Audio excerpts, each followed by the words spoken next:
Hello, class. How are you guys? Hope you all had a really good Thanksgiving break. Um, we will hopefully start picking up things here in the next few weeks. It should be a pretty busy semester.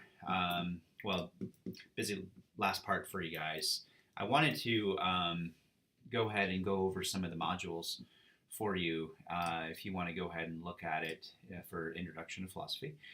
But it looks like all you guys have left is just your journals, your discussion, which is going to be on the 28th, which is in a few days, and then journals again on December 6th, and last discussion December 10th. And your last discussion will be on the same date as your final exam. That'll be the 10th. I know class typically gets out on the 12th. I just wanted to give you guys some time before we just close out. Just basically get your grades back, and I may even be offering a little bit of extra credit those last 2 days. So if you're not really pleased with your exam, I was really impressed with a lot of you. I felt like a lot of you guys did pretty good on the midterm. One thing that you really want to make sure of is that where some of you guys missed some very easy points is you want to write a lot more than just like a few sentences for the questions. You want to really kind of be able to talk to me a little bit about you how you know the material, but also again some of this is um, just a lot of these questions are meant to be essays, so you want to write a lot more than just a one word response. It's not like a multiple choice. It's more of an essay question. So if you didn't really give me more of an essay format, it doesn't have to be pages long, but at least a paragraph or two paragraphs. At least two paragraphs for some of the questions, but at least a paragraph for some of them. And then when you take your final, just remember that because you don't want to mess up. I mean, it's just easy points, and that's a lot of easy points if you're going to be giving it up. But I wanted to go ahead and just talk to you a little bit about chapters 7 and 8.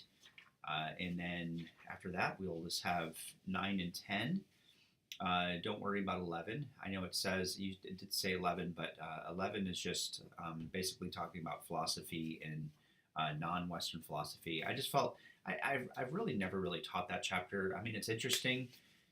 If some of you guys want to write a journal on that chapter for extra credit, that's fine, let me know.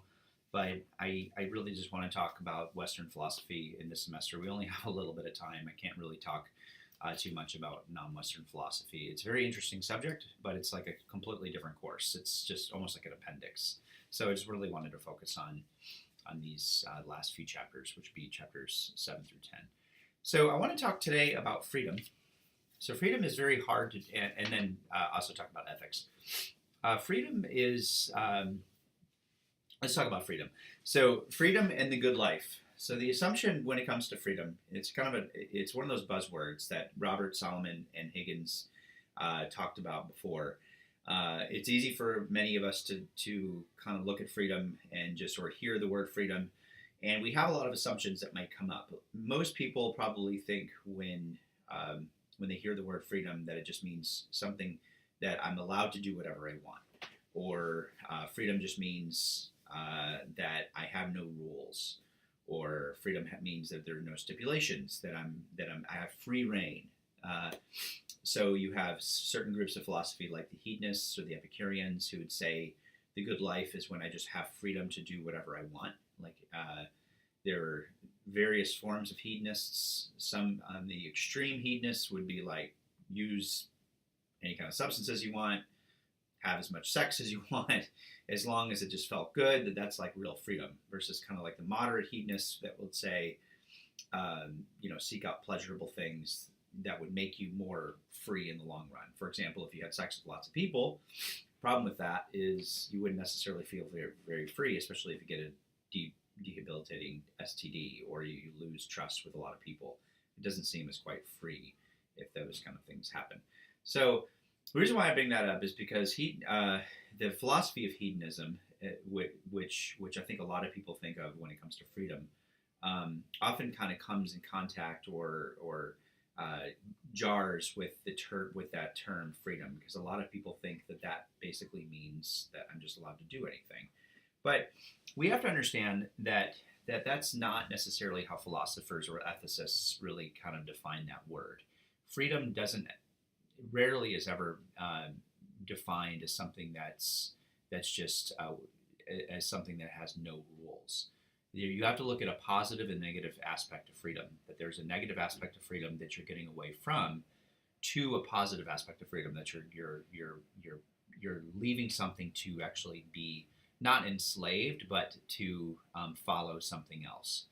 So that's the concept of what we need to understand about freedom. Is that freedom is often leaving something and going towards something else. It's never just somebody out in the wilderness just kind of doing their own thing. And even if you kind of think about that, say for example, if I'm married, about to have 3 children, if all of a sudden I want to like get away from my family, God forbid, but this happened before with certain people. Say for example, I just want to leave my family and just like go live in Arizona in the desert. That may seem like it's free per se, but all I'm doing is just leaving something behind, leaving my family. I'm no longer, I don't, say for example, I don't want to teach anymore, or I don't want to like make an income anymore. I don't want the stress of parenting anymore. But what am I doing? Am I all of a sudden becoming this autonomous person? Not necessarily. If I'm going to go live in the desert of Arizona, I have totally different rules and stipulations that I then have to follow. I have to make sure I don't get bitten by snakes. I have to make sure that I have shelter. I have to make sure that, well, now that I'm a dad, I got to pay child support. You get what I'm saying? It's not necessarily free. So therefore I have to have a job and I have to listen to that employer if I don't want the law to come after me. So you get what I'm saying. So there's no such thing as just freedom. Freedom does not involve some kind of like autonomous being that has no accountability toward some kind of authoritative factor. And that's true with any kind of, when you look at pure subjectivism, subjectivism is just following the whims of my own heart. Is that free? Well, no, not really. And people have proven that. People who look at gambling. Gambling is a perfect example of that. People who just live and live and live and spend all their money, say, for example, on gambling. Are they really free people? Well, no, not necessarily. Is it more free to go from maybe a stable income with a good stable savings, with a good stable job, to all of a sudden go to Vegas and become homeless and hopefully like borrow enough money on the streets to then go back to the casinos and just feed your gambling addiction? Is that considered free? So you understand some of the problems immediately when we come up with that term free. So that's the first thing that we have to understand, that the assumption of freedom, when we say freedom, we need to ask those certain assumptions. Is it necessarily complete independence? That's never what the term actually involves. It's often a positive. It often involves a positive and a negative attribute to it. So, but nevertheless, freedom is still very important for us. I mean, it's our very country is founded on the word freedom. Really, it's freedom from Britain to have the freedom to worship, freedom to speak, the freedom of expression. If you're an American, you're likely, all of us are taking advantage of those assumptions that we have the freedom to do what we would like to do. We have the freedom to an education, all of those other things. So freedom is still very, very important for us. And in some ways, it excites many of us. And it's probably the biggest motivator for not only countries being developed, but also wars, why people actually go to wars. Many people go to wars because they want a particular type of freedom over them that they didn't have prior. So that's usually, when we think of the term freedom, it's usually, we think of the term, it's the freedom to actually explore. I think that's the first thing that we need to understand, is that the assumption where we can have some commonality on that word, that freedom often means is the freedom to explore, the freedom to, say for example, the freedom to speak, the freedom to assume, the freedom to express, those things, the freedom to worship. Those all involve an element of not necessarily getting away from accountability from like the state or from God or whatnot, or whatever you believe in, but it's the freedom to kind of find expression in these various autonomies, various authorities, I guess. So that's where freedom, I think, often finds its most meaningful impact, is the freedom to explore or express, or to engage in the world without a particular type of hovering. So a good example of that would be parenting, for example. So I have two children, about to have, as I said, just about to have three. Uh, if I decided to parent over them, where I was constantly hovering over everything they did, that they did, we call those helicopter parents. Although in New England, I kind of call them kamikaze parents because they're like they, in the sense like the child drops a. Saw this the other day. The child was literally going like this on the swing, and the mom was like right behind her, and the dad was like right here, and the grandma was right here, and the poor little kid was just like looking. He didn't look free. Okay, it was like, and the minute like he moved, the parents were like, "Oh my gosh," or the grandma. There's really the grandma that was like getting very expressive over the child. But the little child did not look free. He just like, okay, I think he like dropped his hat, and the mom like quickly picked it up and put it on his head. And is that child free? No, not necessarily. He's very restricted. And it's kind of funny, they actually have proven this, that kids that grow up in those types of environments, when they get to like 5, they go to kindergarten, they're just like, okay, who's going to hover over me now? And those are actually the very kids that really have very little sense of creativity. They feel very constrained. Occupationally, they're extremely undeveloped because they've been around this very restricted environment. Whereas if you compare that and contrast that with a parent who's just like, this is kind of the way I parent. Go outside and play. If you scream, I'll wait, because it may be a different type of scream. Lizzie may be screaming at her brother. And even when they scream, not that they scream at one another, but like she may just be like saying, Eli, stop doing that. And I let them work it out if they want to have conflict. And you know what? It works a lot better. They actually resolve conflict. She's 5 and he's 3. They actually talk because I let them work it out until like there's physical violence, so they actually have these little dialogues. It doesn't always start out pretty. I just leave them alone, and they end up like it was just the other day. They were arguing over a blanket or over like a toy, and it was getting really heated. And I had such the intention to be like that helicopter parent to go in and intervene, but I didn't. Lizzie just said, how about this, Eli? How about you have the Batman, and I will take your car, and then we will exchange. And they did. And guess what happened? Like 5 minutes later, Lizzie then gave him the little car, and he gave her the Batman. And it was fine. Lizzie, for some reason, loves to play with his toys. But so freedom, in that case, that's what freedom, I think what we often mean by those terms is like the freedom to explore, the freedom to express without somebody like all over you. And that's actually what the governmental term, like a libertarian, for example, a libertarian would be somebody that actually believes in the freedom to do a lot of these things, to explore, because they believe that it creates more creative people when government is not nearly as involved. When you let the free markets, so it's all about freedom, let the free markets kind of make their own choices and figure things out on their own. Guess what happens? You have competition going at it with one another, and then in the long run, the people that have the best products end up doing really, really well. And how do you overcome those people? Well, you build a better product, and then you build a better product, and that's how you keep the prices really, really low. A good example of that is, like, say, for example, Atari. Atari had some great products in the early 80s. I remember it. I'm showing my age now. I'm 40. But Atari had some really, really good products, and they have Pong, some other great tank games. And then guess what came out in 1985? A better product. It's called Nintendo. I remember it. The 8-bit. It was awesome. And like destroyed Atari. And Nintendo was pretty awesome for a while. And then guess what happened? The Sega Genesis came up. Sega Genesis was okay, but it definitely gave some competition to Nintendo. Nintendo says, well, we better come up with a better product. Let's do the Nintendo 16 or the Super NES. And then the Super NES was pretty awesome. And then Sega then said, we're going to make, maybe it was the Sega after that. But anyway, that kind of competition, guess what it was doing? You just kind of let the markets kind of explore. The prices kept on going lower and lower and lower. And people had the freedom to express, to be creative, and to buy. So that's what libertarianism actually comes up from. That's why the libertarians believe in much, much smaller governments, because when governments are not huge and big and excessive and regulating everything, you get more creativity. And that's why socialistic countries, there's nothing that's creative that often comes from those socialistic countries.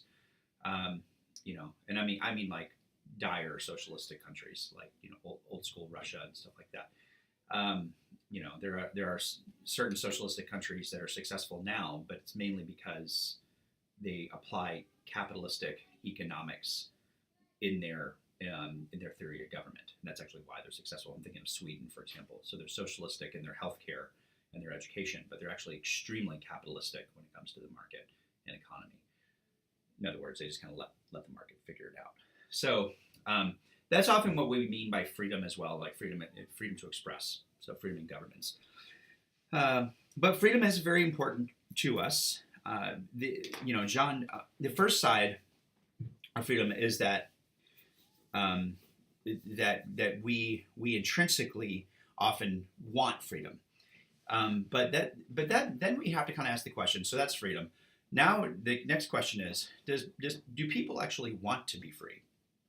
Do people actually want to be able to do this stuff on their own? And the reason why I ask that is because a lot of philosophers would say intrinsically, often they don't. People actually feel more at ease when they're not as free. People actually feel psychologically a little bit safer when they don't have as many options. So Jean-Paul Sartre actually said that people actually would rather be in the sense of in chains than he or she would like than they would to explore the world. And I think he was actually onto something, because I think psychologically you can actually make a pretty good argument that people would rather have predictability than they would about the terrifying unknown. There's something that relationships, for example, often seem extremely unstable when you're in a relationship that's very, very unpredictable than if you're in a relationship with somebody where you're eating the same dinner every night, or at least kind of the same dinner every night, watching the same kind of Netflix show every night, going to bed every night, waking up, doing that same kind of predictable environment. Often people would rather have that kind of a relationship than the relationship where there's spontaneity, where there's curiosity, where there's creativity, because it involves a sense of an element of risk. And because people don't necessarily want to be at risk relationally, they would rather have predictability. So this is one of the reasons why it takes a whole lot of work, for example, to for people to go against their government. North Korea is a really good example. North Korea is extremely restricting on all of its citizens. They really do not allow. They allow very little rights. If you actually ask, though, and interview a North Korean, most of them would say, "We're fine. We really are," and I actually kind of believe that.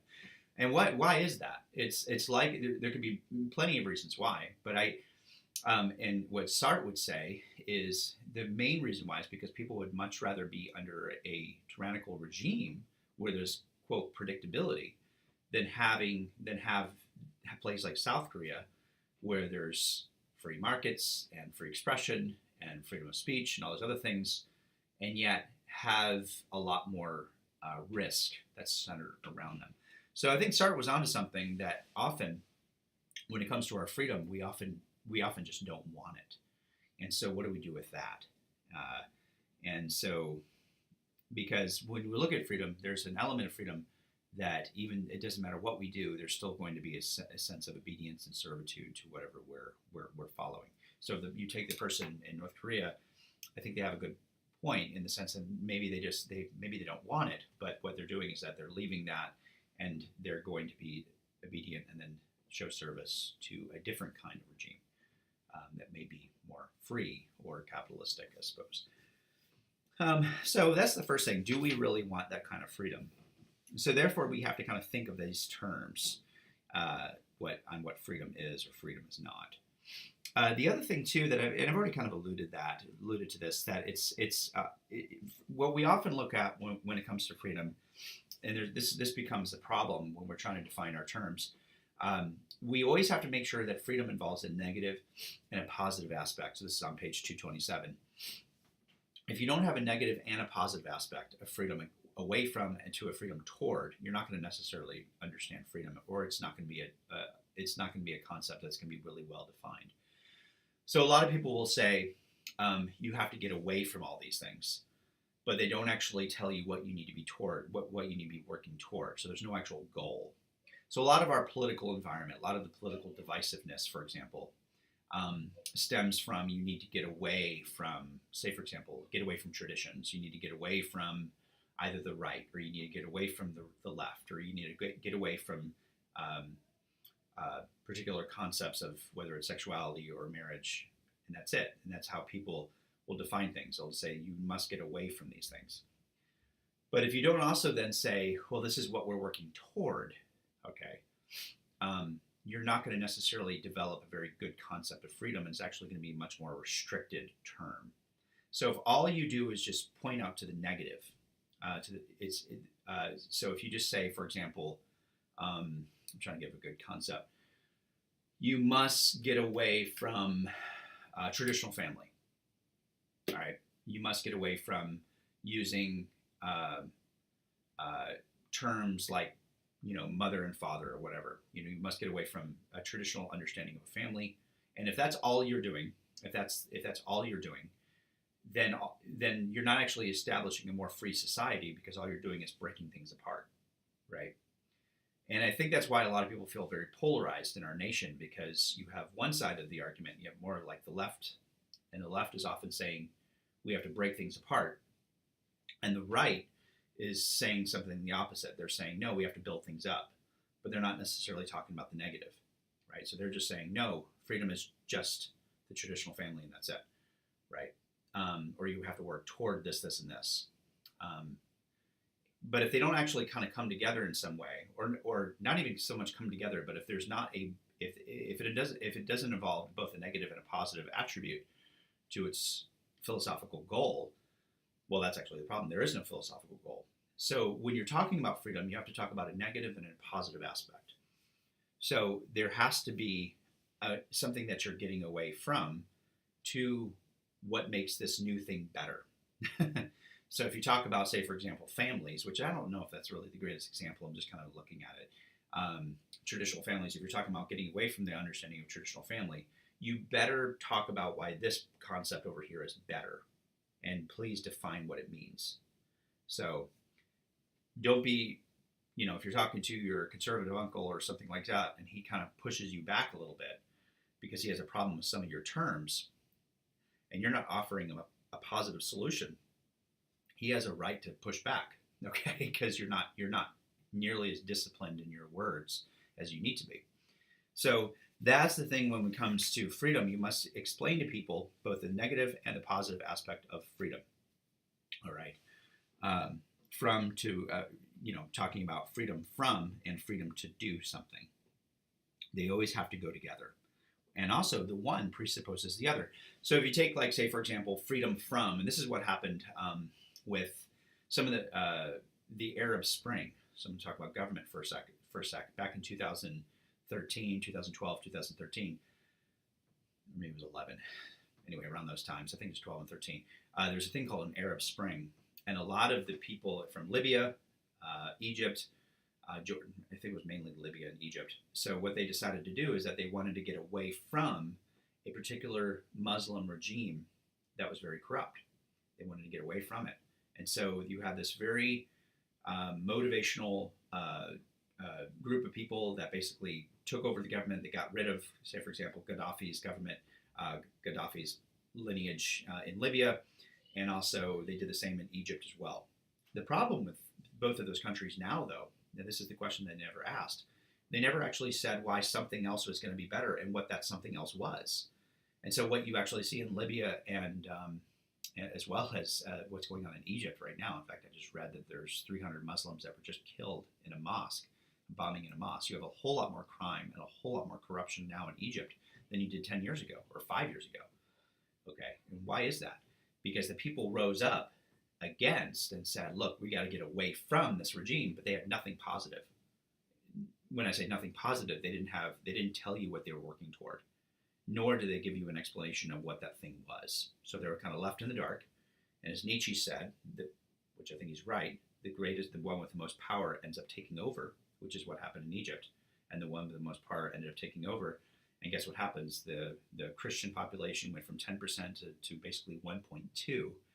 And a significant amount of Christians have been martyred or killed. All the Jews have completely left that country. And a significant amount of Muslims, especially moderate Muslims, have been slaughtered in Egypt in the past 5 years. Because you'd have the negative, but you never had the positive. So whenever you're talking about the word freedom, you need to include that. You need to include both concepts. And that's where philosophy can be very, very helpful and make you much more of a critical thinker.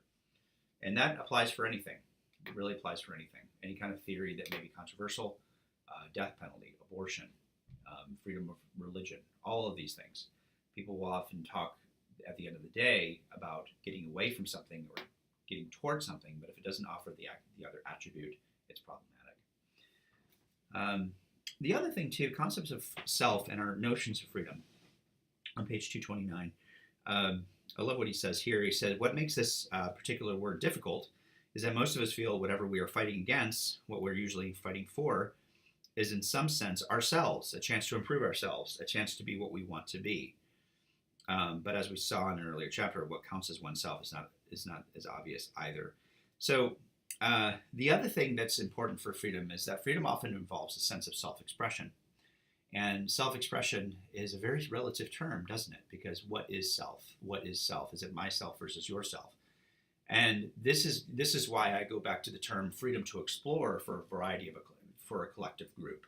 That's really where the best type of freedom is exemplified, is because you have to allow the collective group the freedom to ask particular questions, speak about particular questions. Otherwise, what you end up doing is you just have one particular self, a concept of a self, whether that be on a view of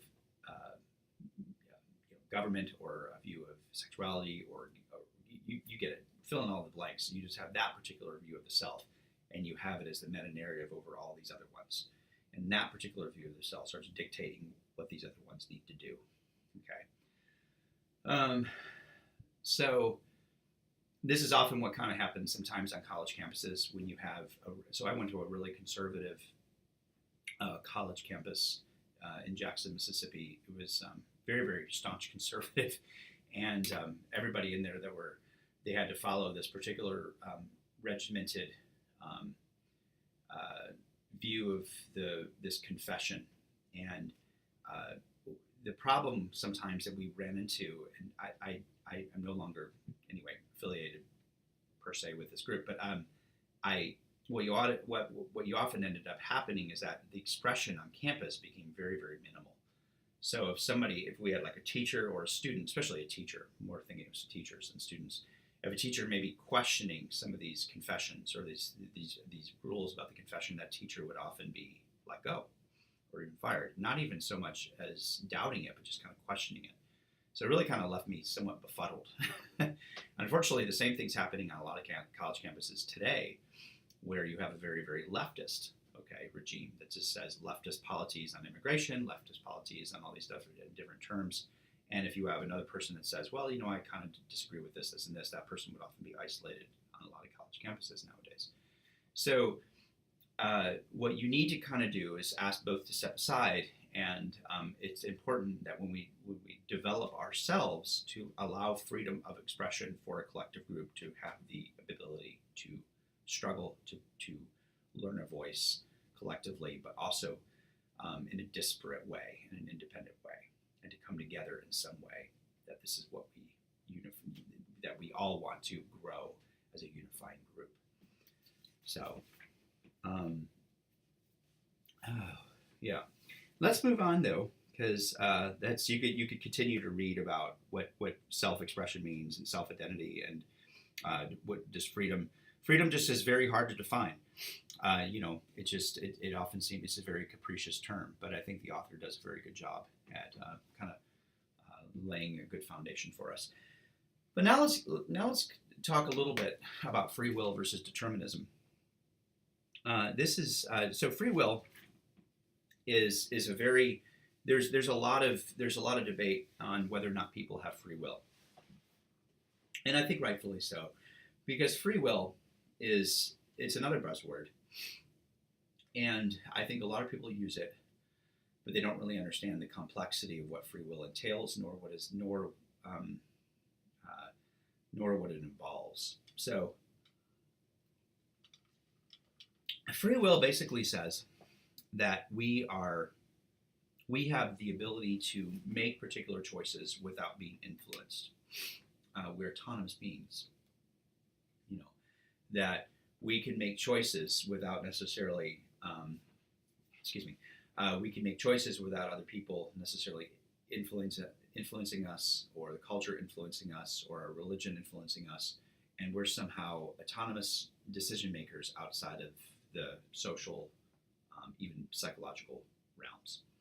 A determinist would strongly disagree with that. The determinist would actually say that every event has an explanatory cause, and that basically every human choice or action is an event, all right, and therefore every human choice or action has an explanatory cause, all right. In other words, that every choice that a human makes, you can see the precipitating event that actually caused that person to make that particular cause. In other words, I didn't say that very well, but you could, if I'm lecturing a class, which I'm doing right now, I am lecturing a class right now. Is that based on my own free will? And there's some senses. There's people that would say yes. They would say yes. This is just a decision that I made. I was completely isolated from any other kind of influences or other people who may have wanted to. Even though people may have wanted to talk me into actually teaching the class, I actually, at the end of the day, made this decision on my own. Okay, and if you don't include that, then if you blame it on other people or whatnot, if you don't take actual personal responsibility, then I am not necessarily responsible for my actions. So if a person that believes in free will would say you have to understand freedom of choice or free will, because if there is no free will, then I'm not going to be responsible if I mess up on this class. I could just blame it on other things. But a determinist would challenge that. A determinist would say, no, the reason why he's teaching this class is because he's got children. Wife stays at home with the kids. Why did I get married? I got married because I'm a heterosexual guy. I was very attracted to my wife. I'm also a sexual being. I wanted to be in a committed relationship. Why did I want to be in a committed relationship? I want to be in a committed relationship because my church talks about the importance of committed relationships. Why do I go to this particular church? Probably because I was influenced when I was about 23 by this particular church group when I was in college. Why did I go to that particular college? Because at the time I wasn't a very good student in high school, and it's the only college that actually accepted me. Why was I not a very good high school student? Because I had some family problems that was going on at home. My mother had cancer. Why did my mother have cancer? Well, not only because she smoked, but also because she didn't go to the doctor. Why didn't she go to the doctor? She didn't go to the doctor because her mother really kind of avoided the doctor, and she kind of learned that. Why did her mother actually learn that? Because her mother actually she grew up in World War II, where you had to be a lot more independent. Anyway, going back on my own choices in high school, so therefore in high school I didn't do really well, so I went to this particular college that was part of this particular group that informed me that decisions on marriage are helpful. Therefore, I married my wife, who then wanted to stay at home with our kids because we really wanted our wife to be very involved because of the influences that she had had. I'm getting somewhere. And now I'm working a few jobs to make sure that we stay at home. And so therefore, I'm teaching this class, making sure I do it well, so that I can support my family, so that I get an income.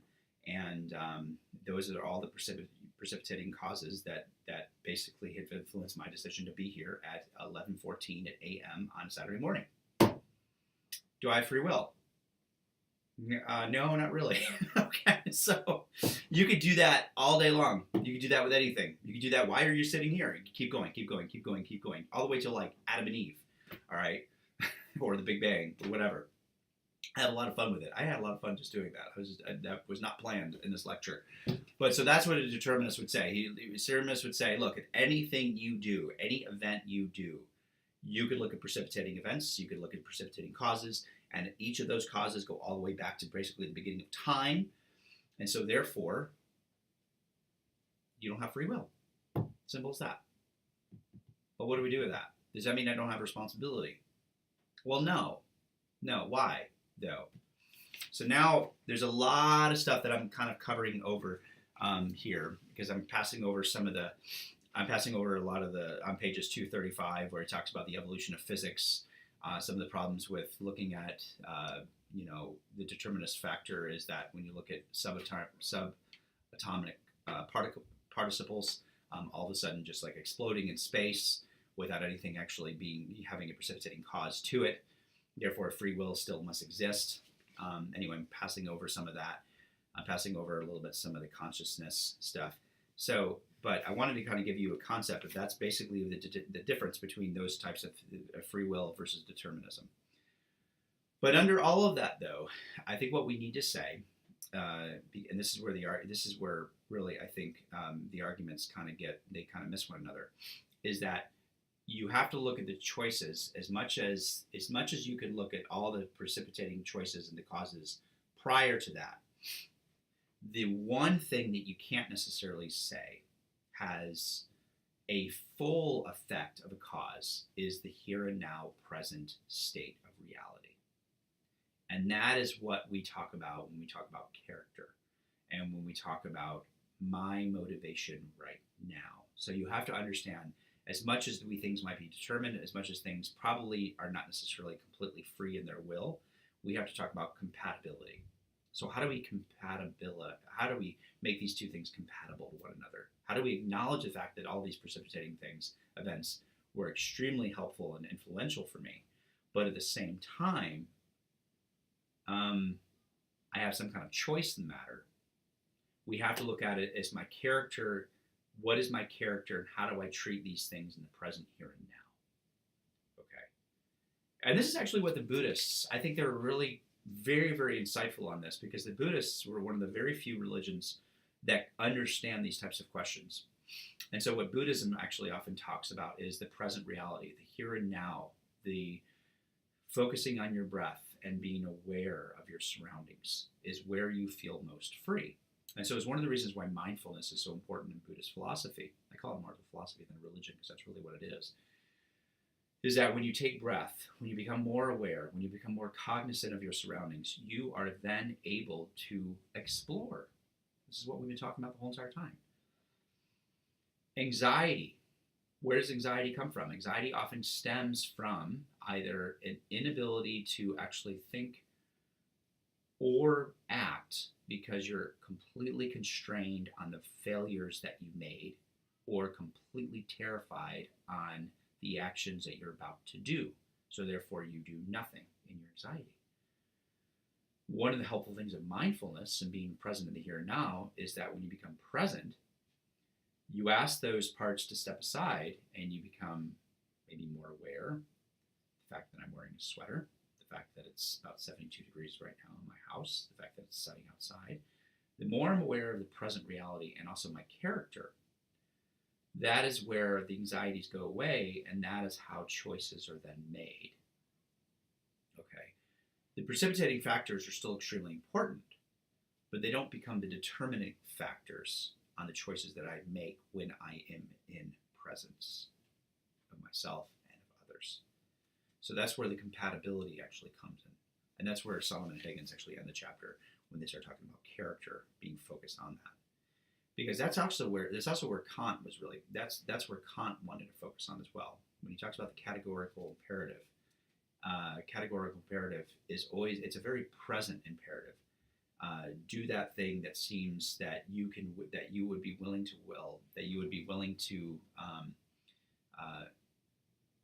do the very thing that you would be act that you would be willing to will that it be done universally. That's a very present type of ethical refrain. All right. So that was fun. All right. That's a lot. So let's go on, because I have a lot to cover still. Speaking of Kant, speaking of morality, now we start looking at the good life. What is the good life? Because you can see where Solomon and Huygens are really brilliant in kind of asking these questions, because now, if it's in the present reality, now we need to start asking the question, what is ethical behavior in the present reality? What makes things ethical or not ethical? Is it our desires in that moment? Is it considering myself and other people as well as my community in that moment? So the questions that we need to ask in the presence is it, and this is where you get all the different disagreements between utilitarianism, between Kantianism, between feminism and the ethics of care. What they're all trying to establish is to ask and posit a question that will force you to make a choice of in every situation that you find problematic, whether it be lying, whether it be sex, whether it be paying your taxes, whether it be speeding, whatever it is, do the very thing, do the thing do the thing that will make that present reality the most empowering for you, not only for yourself in the present, but also when you get there. I hope that kind of explains. But let's go ahead and jump right in. So the very first thing that we have to look at is that moral philosophy or ethics is asking the question, searching for the best way to live and the right principles to guide our actions. All right, so that's all that moral philosophy is. And morality is a guide or a code of behavior designed to guide us in our actions. So there are two types of things. I'm just reading on page 248. Metaethics is the area of moral philosophy that considers the status and role of morality and defines moral terms. So it's really focused on the explaining how moral terms influence us in our everyday lives. That is different from normative ethics in the sense that this is what we ought to do. So metaethics is the area. It's kind of like the overarching term. Normative ethics is what we ought to do when we're under that term. So if the term is follow the desires of my heart, all right, if that's what it is, the normative ethics is I will follow the desires of my heart in this matter. I will follow my desires of my heart in this matter. If the metaethics is do whatever God tells you to do, then this is the way I will obey God in this way, and this is the way I'll obey God in this way. If the metaethics is whatever you do, try to consider other people and yourself, then when I make this decision about, for example, whether or not I should lie or not lie, I need to consider myself and this person and the community. Okay, so that's just kind of an example of those things. The first thing is, I already kind of talked about pleasure, pleasure in the good life, hedonism. Talked about that a little bit earlier. It's often kind of misunderstood. A lot of people think hedonism just means this living this very kind of decadent lifestyle where I just go all out and just do whatever the whims of my heart is telling me. That's not necessarily what hedonism is about. Hedonism actually can be very disciplined. Hedonism can be, I'm going to refrain from a whole lot of pleasures so that I can have a greater pleasure. So, if you look at a lot of people on Wall Street, for example, they're extremely, extremely disciplined. Now they have they live these lavish lifestyles where they go to, but how did they get there? They did it by refraining from a lot of stuff. They refrained from, they actually are extremely well disciplined in the way they view the markets. They're very well disciplined on the way they exercise, everything else. But why do they do it? They're very well disciplined so that they can attain the greatest pleasures. All right, so that's kind of the thing about hedonism. Is hedonism sometimes involves a significant amount of discipline to attain something greater, and however you want to define that pleasure is really kind of depends on your meta ethics. I've actually even heard the term Christian hedonism. Christian hedonism would be do things that are very pleasurable for God and also for yourself at the very, very end. You're looking for the ultimate pleasurable experience, which is in the presence of God. So hedonism is a very misunderstood term, but it often means I do something that is the most pleasing, whether now or later, for myself later, in the long run. That's what I'm looking towards. The other thing too, we have to ask though, because that obviously has a lot of problems for a lot of people. A lot of people don't like the word hedonism because it seems like it's very self-centered. And so the next question we have to ask is, well, what do we do with ourselves? What's the importance of or the place of self-interest in morality? And this is where we get into the terms egoism versus altruism.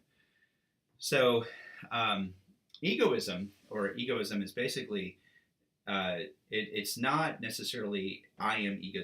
It's not I should be egotistical per se. I mean, it kind of involves that, but egoism has two factors to it. Number one, um, egoism is just it says, looking back at the hedonistic question, that we all at the end of the day just kind of do things more for ourselves.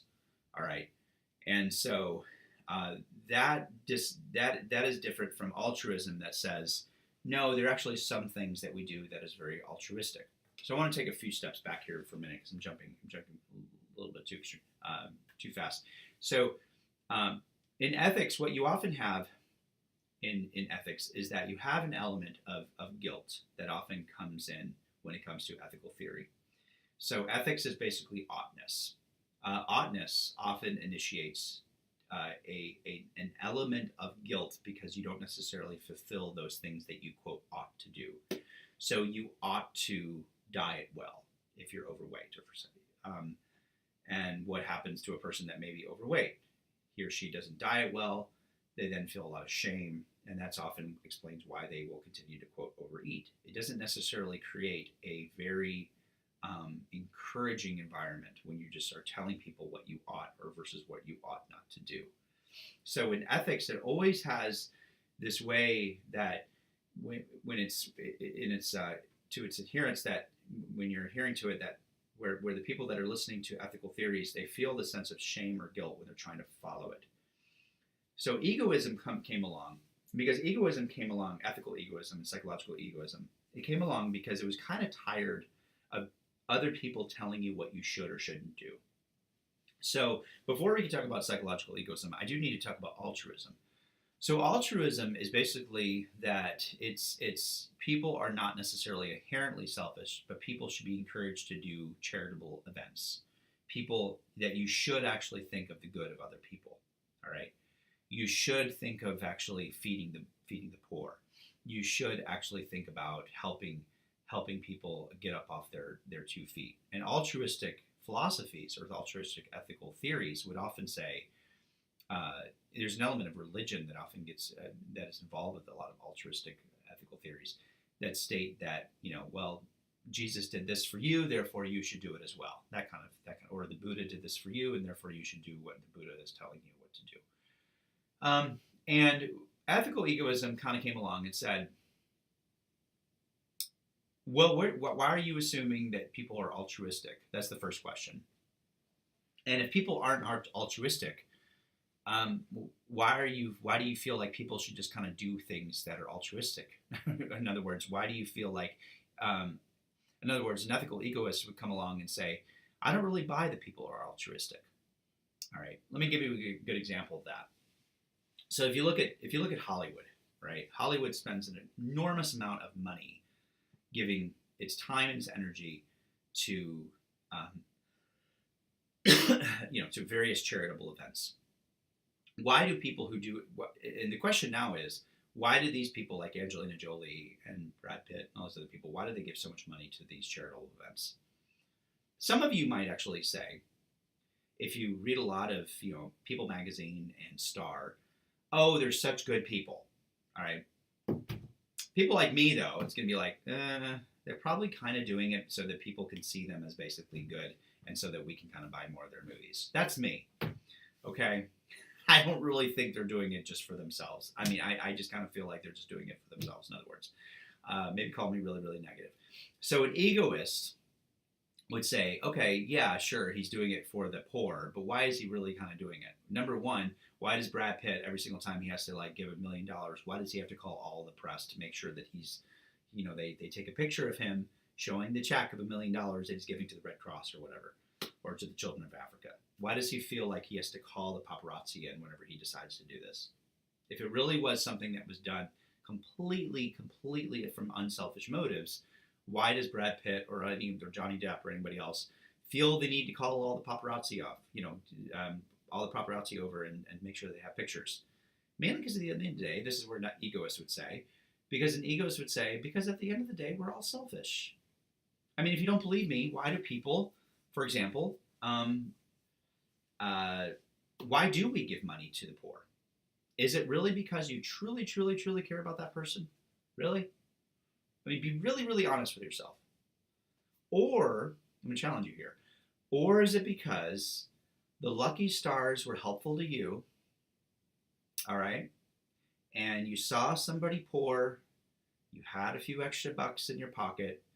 At the end of the day, I don't want to get on the train to Boston without helping this guy at least for $2. At the end of the day, you gave him the $2, not necessarily because you absolutely cared for this person, because at the end of the day, the lucky stars are happy to you, and therefore you should be kind of lucky to him as well. She offered him some luck, because then I would feel better. If I can get a little bit deeper here. Why do certain parents not say no to their children? All right, and I see this all the time as a family therapist. Often a parent will not say no to their kids because at the end of the day, they can't live with their own guilt.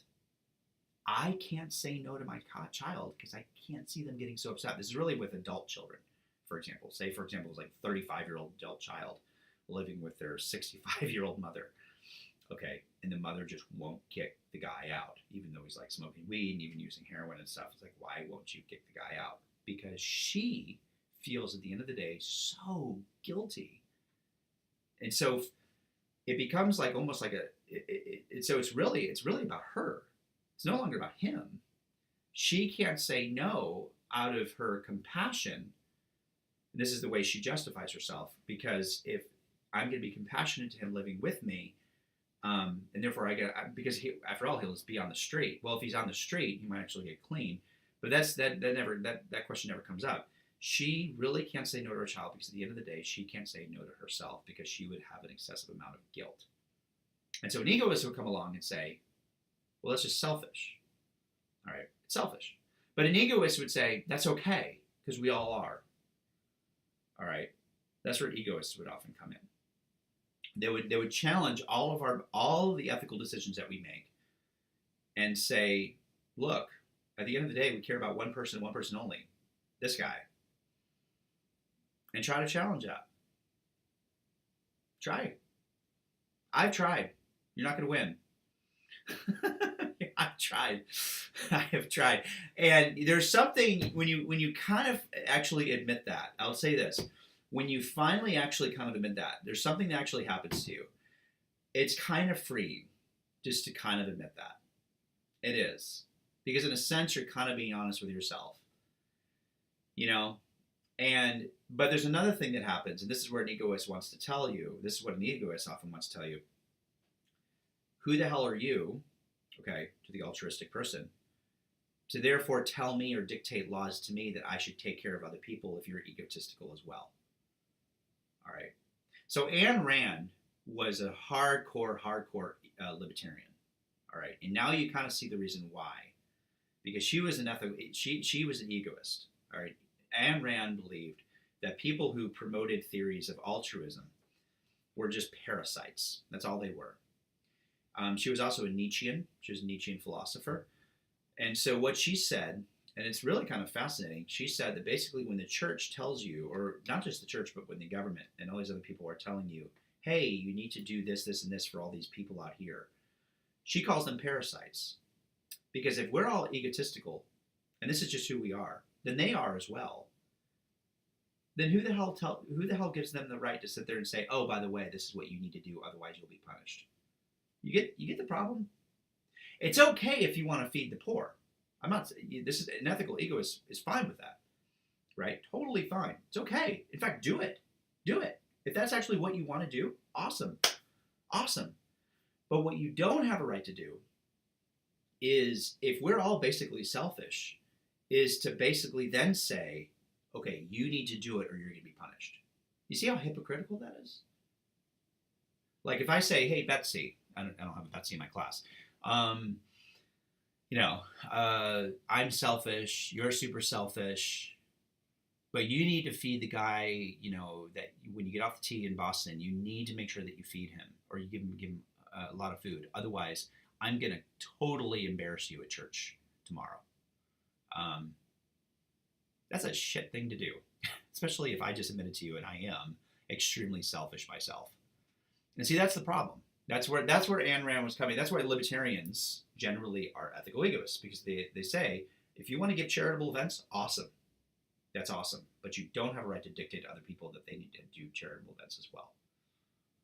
All right. Now there's a problem here. The problem with ethical egoism is that it makes a fallacy. Are people generally selfish? Generally, yes.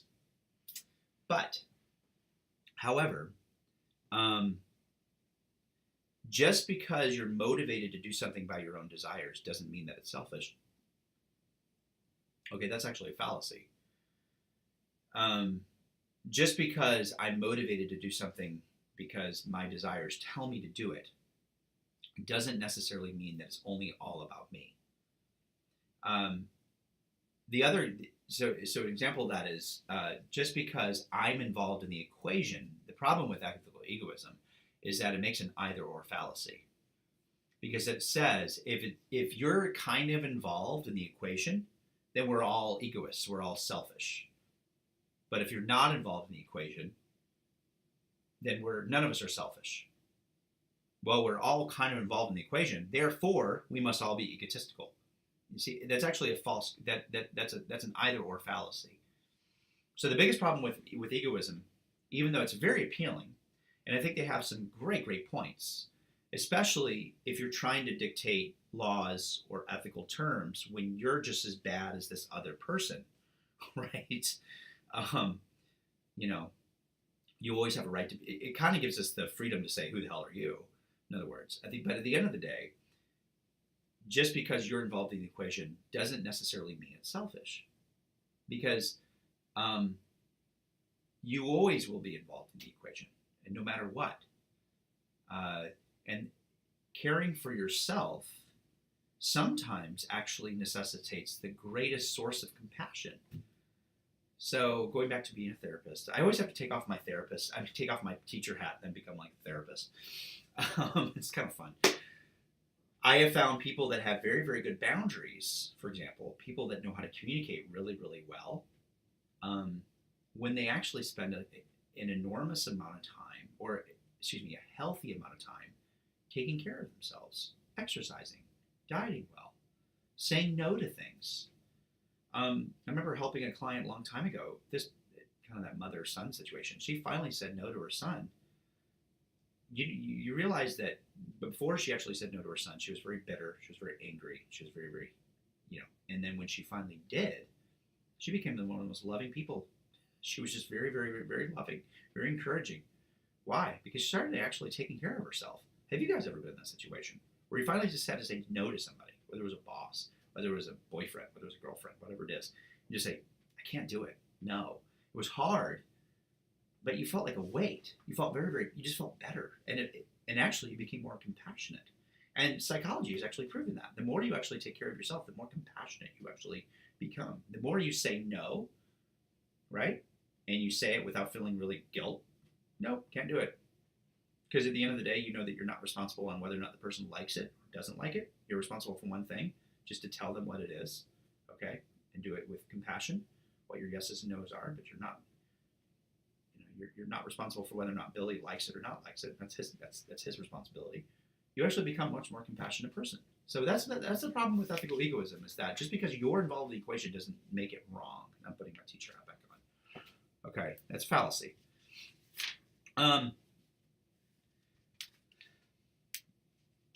The other thing too, I want to move on. So I'm going to move on to something. You play with that. So it's already 58 minutes. It's a lot longer of a lecture. I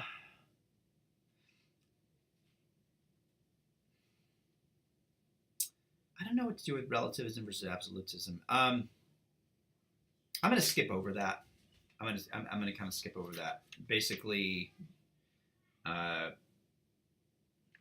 relativism is extremely hard to define. Not define, but prove. Relativism, there's a difference between moral relativism and cultural relativism.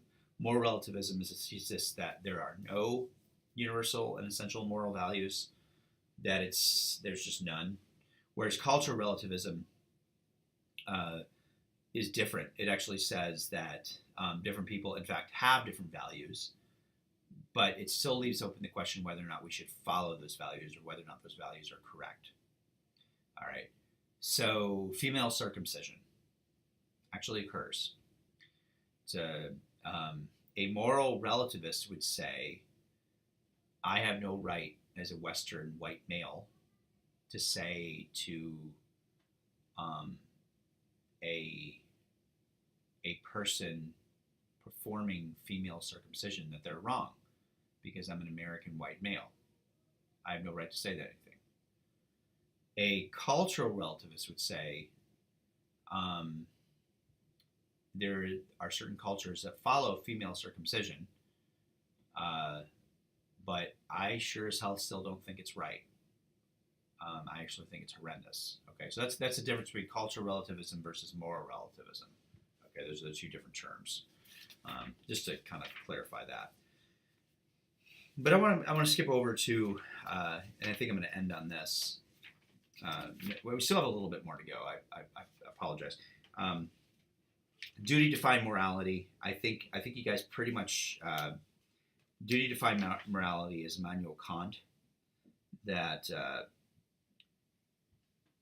basically what we need to do is follow not that we have to follow what the most important thing with Immanuel Kant was your duty, and Kant would say what's internal for us, and that so getting away from relativism. Relativism is just kind of setting up the question whether or not our subjective experiences has any say to our ethical decisions. Immanuel Kant would say yes, it does, but it's a law that's written actually internal to us.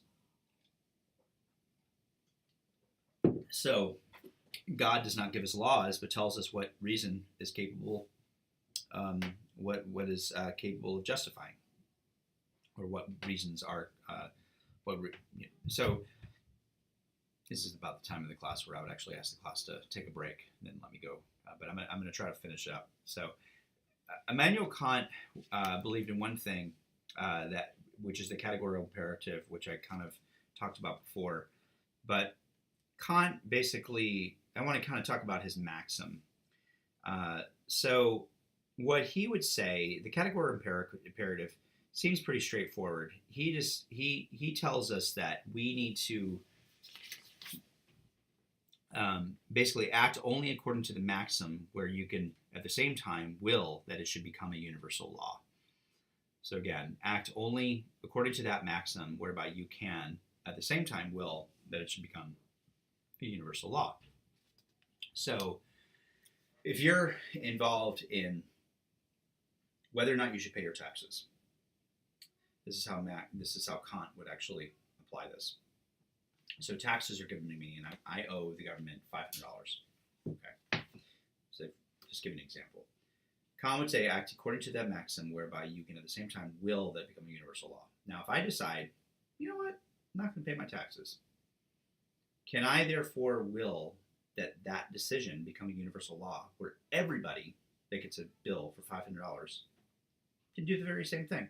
I'm not going to really pay those taxes. Probably not. If you want, like, our government to survive, okay. If everyone did that to the taxes, we would have tyranny. Okay. Let me do it a little bit easier. Okay, so if you have a friend who you say, look, listen, I promise I will be there. I will promise I'll be there at 7 o'clock to study with you on this exam. And then, like, at 6:30, you're kind of tired. You're not that tired, but your favorite show's on, or like the Patriots are going to play. And then you say, you know what, I don't really want to go. Sorry, I'm not going to go. And you don't end up texting your friend. Am I speaking from personal experience? I don't know. So, okay. Say, for example, if you do that. All right, can you will, is that ethical? So let's apply Kant. Can you will that be universally applied everywhere? Hopefully not. Because would you trust anybody? No.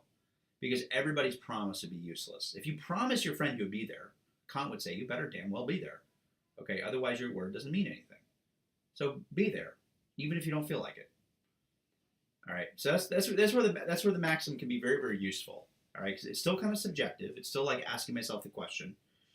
Talking about freedom, the present, here and now, right? But can I actually argue against it? No, I can't. So Kant was really brilliant in saying this. It's actually, in a lot of ways, Kant was extremely, extremely complex as a philosopher, but that's a very, very good theory. It's a very good and clear theory. Because you look at any kind of situation that you're in, can I will that it become a universal law? And if you say no, then you shouldn't do it. You should go to your friend's house. Okay.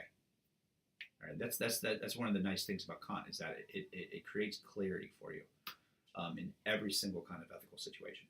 Another good thing about Kant too is that he made sure that whatever you did too, the other reason why he said that is because what followed is that you wanted to make sure, I'm getting my energy back, is that you want to make sure that you always treat people as an ends and not as a means. So every unethical behavior out there, when you're talking about Wall Street especially, or you're talking about business, when you're talking about corruption, what they ended up doing, a lot of corruption in business often occurs, is when businesses start treating its consumers as means to a greater end, mainly their profit, rather than the end. All right. So one of the things when I was a waiter for a few years in college, what they always told me is, it's always by the customer. Customer's always right, always. Okay. Well, what were they trying to say? They're basically trying to say, look, it's not about how much tips. If you think about how much tips you make, at the end of the night, you're not going to make any tips. If you think about just, oh, I can't wait to have this, $500 so I can buy the television set on Black Friday. If that's what you're seeing people, if that's how you see people when you're waiting tables, you're going to do a really, really crappy job. You have to see them as ends, not as means to the money. And when you think of all unethical behaviors out there, you could kind of narrow it down to those two things. Number one, you couldn't make it into a universal law. Or number two, you saw people as a means to an end, not as an ends. You used people as a vending machine, basically, to get something that you want. And that is how unethical behavior often occurs. And I can't, I'm just can't disagree with that. Amen. Say in the South. But there's some disagreement about it with philosophers, ethicists, consequential theorists, or people who believe in utilitarianism. The utilitarianism would state that is it really just about your intentions, or can you really always just apply this particular ethical theory, categorical imperative, all the time? Are there times that you have to treat people as means to a greater end? What the consequential theorists are asking is, at the end of the day, you have to look at the consequences of your actions. You have to look at the final cause to determine whether or not something is ethical. So the consequentialists are actually going against Kant in a sense. They're not totally refuting him, but they're saying, you still have to look at the end game. And the end game is the thing that actually really matters. And if the end game is not positive for your good or for the good of the other people, then you're going to run into a lot of problems. So one thing that Kant kind of got in trouble with is that if you took lying, for example, when you look at a lie, Kant would say it's never under any circumstances whatsoever to ever tell a lie, because you can never make that into a universal rule. The consequentialist would actually really challenge that, or the utilitarian would say, actually, there are some pretty darn good reasons to lie. Max, when you look at Schindler's List, some of you have probably seen the movie Schindler's List. Schindler lied a whole lot and ended up saving over 1,000 Jews, which ended up begetting thousands and thousands of grandchildren and great-great-grandchildren still alive to this day, because basically he lied to Jews. Lied to the Nazis. He lied to a lot of Nazis, right? I hope I didn't say he lied to the Jews.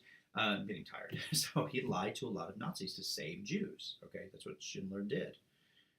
There are multiple instances where people who are living in very fascist regimes, where the police would ask for an innocent party, and that person said, I don't know where they are. Okay, was that considered unethical? According to Kant, yes. According to a consequentialist, absolutely not. Because you ended up doing something that ended up saving a lot more lives, therefore it is good. So what a consequentialist is going to look at is not so much this role versus this role, It's going to look at every situation, and it's also going to say you have to put it under. This is what Bentham did. You have to put it under a kind of a pleasurable calculus. So ethical behaviors then come to a point where you could put it under an ethical calculus or a pleasure calculus on whatever promotes the greatest number of good for you in that particular situation. So I'm sure some of you guys probably did a line before, like 2 different lines, and you said the positives and negatives of going to Endicott. The positives are I'm going to get a better career. When I graduate, I'm going to get a better job. Negatives, I'm going to be in a lot of student debt. So you guys probably did that. You had a positive and then a negative. At the end of the day, your positive was a little bit greater, hopefully, than the negatives. Hopefully none of you are here because your negatives are much greater than your positives. And now you're here. So the consequential theories, they try to have a little bit more, I guess, common sense on how people think. That people do end up putting things in these into kind of like a calculus paradigm, as Bentham would say. But it got some pushback because it sounds a lot like hedonism in the sense that I'm just doing the things that are very pleasurable for me. And that's where John Stuart Mill kind of came along, because I think Bentham, he started the question, but he, just like anyone who starts the question, whether you're Sigmund Freud, whether you're Martin Luther, whether you're Jeremy Bentham, there's going to be a significant amount of lack of discipline in your philosophy. So Mill kind of came along because it almost seemed like Bentham was kind of saying whatever is pleasurable for you in the moment is the very thing that you should do. John Stuart Mill came in there and said, yes, but there are times where you need to be extremely disciplined to make sure that you get that thing that's much more pleasurable. In other words, John Stuart Mill was a big fan of discipline, not discipline, but exercise, because he believed that people who exercise, even when they didn't want to, ended up feeling a whole lot better. So Mill just kind of looked at the greatest pleasures, that those are the ones that you need to look at. So he would say, it is famous saying that it's better to be a human dissatisfied than a pig satisfied. Or, another thing, it's better to be Socrates dissatisfied than a fool satisfied. So just because you're satisfied in the moment doesn't mean that it's necessarily good. You need to seek the greatest gain. Okay, I'm going to end. The feminist theory, feminist ethics is really kind of clear. I'm not going to necessarily talk about that. And just really quick on Aristotle. Aristotle, if you look on 272, Aristotle, I think, is the most, I think he, at the end of the day, so we're going back to what I was talking about when it comes to the here and now and the presence after free will and determinism and all the things that we've been talking about thus far. I think Aristotle is still the best philosopher when it comes to ethics, because what he wanted to do, because the problem with Kant, the problem with consequentialist theories, is that they were always lacking on one very, very essential thing, and that is her character. That's her character. And that is a thing that we all need to strive for before we can make any ethical decision. And Aristotle got this. So if you're not a courageous, temperate, liberal, not liberal in the political sense, but just charitable, prideful, not again in a prideful sense, but a just confident person, if you're not a truthful person, if you're not witty, Aristotle loved wittiness. If you can't take a joke, there's something, he actually would call you an unethical person. If you're not concerned about your reputation, right? If you're not concerned about justice, or if you're not friendly, if any of those things are significantly lacking in you as a person, it doesn't matter at the end of the day what comes your way. You're going to make an unethical decision, and that's where Aristotle would be focused on. He would be focused again on the here now, on the present, that we need to create virtues, and virtues is what brings ethics along, and virtues need to be shared culturally. It needs to be shared parochially, in the sense of a family. It needs to be most shared in yourself. Okay. There needs to be an element of courage in you, compassion, clarity, calmness, truthfulness, all of these things. And because if you don't have that, then you get into a question whether or not I should lie or not lie, or whether or not I'm going to look like I'm a pure egoist versus a pure altruistic person. None of that actually really matters for Aristotle. It really just matters on how you develop your character. Okay. And on that, I hope all of you develop your character after listening to this hour and 15-minute lecture. And really looking forward to reading your journals. I've actually never lectured before in front of these cameras, so it's unedited. Hope you guys don't mind, but look forward to reading all of you and looking forward to hearing your wonderful remarks on your discussions. Have a good day, and I'll see you next week. Thanks, guys.